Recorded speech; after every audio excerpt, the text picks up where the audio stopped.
laneti üzerine olsun, kuruluşundan bu yana Filistin ve çevresindeki Müslümanlara sürekli zulüm etmiş, kanlarını dökmüş, hakaret etmiş ve mukaddesatlarını çiğnemiştir. Yaptığı zulümler bazen katliamlara, vahşetlere dönüşmüştür. Son Gazze saldırılarında büyük bir kısmı kadın ve çocuk olmak üzere 2000 mahzun Müslümanı şehit etmiş, 10 bin kadar Müslümanı da yaralamıştır.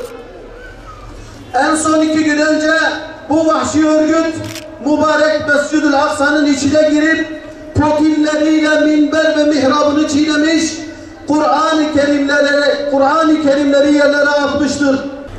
Mescidi kovmaya çalışan kardeşlerimize mescidin içinde ses ve gaz bombalarıyla saldırmıştır. İsrail çetesi Mescid-ül Aksa'nın içine potinleriyle girmekle aslında bütün bir ümmetin onurunu çiğnemiştir. Yerel uşak ve piyonları vasıtasıyla her bir İslam ülkesini Kudüs'e dönüştürmeye çalışıyor. Küresel küfür güçleri tüm renkleriyle İsrail'in bu projesine bütün imkanlarıyla destek vermekte, bütün uşaklarını bu anlamda devreye sokmaktadır.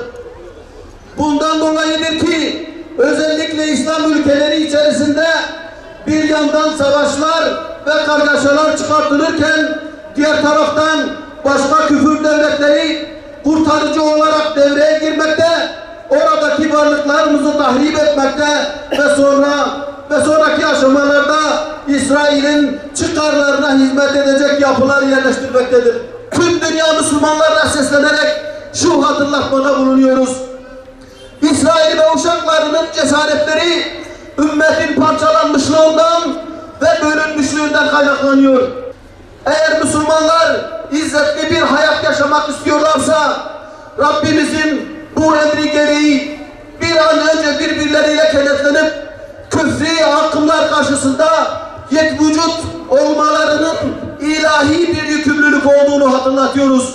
Ya Rabbi tu bismi khayy qahhar ki, tu bihak ismi khayy cebbar ki, tu bihak ismi khayy muntaqim ki, tu van Yahudiya van zalima ve hevale van ali kere van muhibbe van qahr ve perişan ki.